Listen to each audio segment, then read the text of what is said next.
साथियों, क्या आपको पता है कि हमारे रहबर मान्यवर कांशीराम साहब ने यह भी कहा था कि मैं पाकिस्तान जरूर जाऊंगा। आखिर मान्यवर कांशीराम साहब ने ये शब्द किससे कहे और क्यों कहे, ये जानते हैं। जय भीम। साथियों, आपका स्वागत है सामाजिक परिवर्तन की पाठशाला के एपिसोड 3 में। और आज हम बात करेंगे कि मान्यवर कांशीराम साहब ने ये शब्द किससे और क्यों कहे। साथियों, बात है सन 1982 की, जब मान्यवर कांशीराम साहब के एक साथी हंसपाल चहल, जो कि अमृतसर मेडिकल कॉलेज में एमडी थे, उस दौरान मान्यवर कांशीराम साहब जब उनसे मिलने गए थे तो उनके दोस्त, उनके वो साथी उनको बाघा बॉर्डर पर परेड दिखाने लेकर चले गए। जब मान्यवर कांशीराम साहब वहां बैठे तो मान्यवर कांशीराम साहब ने परेड पर तो खासा ध्यान नहीं दिया, वो हंसपाल चहल से समाज के दुख, दर्द और तकलीफ की बातें करने लग गए।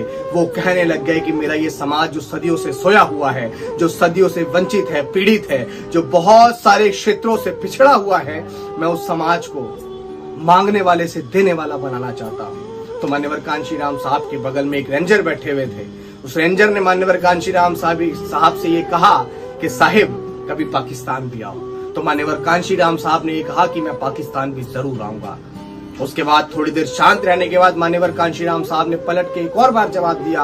उस रेंजर को यह कहा कि ओ भोले मानुस, मैं पाकिस्तान जरूर आऊंगा। और क्यों नहीं आऊंगा मैं पाकिस्तान? मैं अपने सोए हुए समाज को जगाने के लिए, इस हक वंचित समाज को वो सारी चीजें देने के लिए जो इसको सदियों से नहीं मिली है, मैं उसको देने के लिए, उसको जागरूक करने के लिए विश्व के अगर किसी भी कोने में मुझे जाना पड़ेगा तो मैं जरूर जाऊंगा। मान्यवर कांशीराम साहब ने यह भी कहा कि मेरे पास कोई घर मकान, कोई संपत्ति, कोई अचल संपत्ति नहीं है, मेरे पास कोई बैंक अकाउंट नहीं है, मेरे पास कोई घर परिवार नहीं। अगर मेरा परिवार कुछ है, मेरे पास कोई धन संपत्ति है, मेरे पास कोई अचल संपत्ति है या कोई बैंक बैलेंस है, तो मेरा ये बहुजन समाज है। और इस बहुजन समाज को जागृत करने के लिए अगर मुझे विश्व के किसी भी कोने में जाना पड़ेगा तो मैं जरूर जाऊंगा। क्यों नहीं जाऊंगा? आपको क्या लगता है कि मान्यवर कांशीराम साहब, आपको क्या लगता है कि कांशीराम सिर्फ भारत में रहने वाले लोगों की बात करता है? नहीं, कांशीराम विश्व के कोने में रहने वाले उन तमाम लोगों की बात करता है जो हक वंचित है, जो सामाजिक क्षेत्रों से पिछड़ा हुआ है,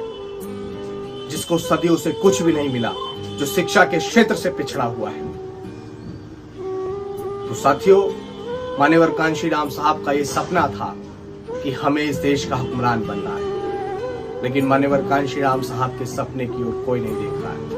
आज के हमारे समाज के नेता इतने फ्लेक्सिबल हो गए हैं कि वो अपना निजी स्वार्थ, अपना निजी हित देखकर इस पूरी विचारधारा को नस्ते नाबूद करने पे लगे हुए हैं। तो मेरा आपके माध्यम से ये निवेदन है कि डॉक्टर बाबा साहेब अम्बेडकर और उनके बाद मान्यवर कांशीराम साहब ने इस समाज को जागृत करने के लिए, इस समाज को जो हक वंचित समाज था उसको तमाम चीजें देने के लिए बहुत सारे संघर्ष किए। और इतने संघर्ष किए कि शायद अगर आज के दौर में आपको वो संघर्ष सामने से दिखा दिया जाए तो आपकी रूह कांप जाएगी कि इन तमाम महापुरुषों ने आपको अधिकार दिलाने के लिए क्या क्या पापड़ नहीं बेले।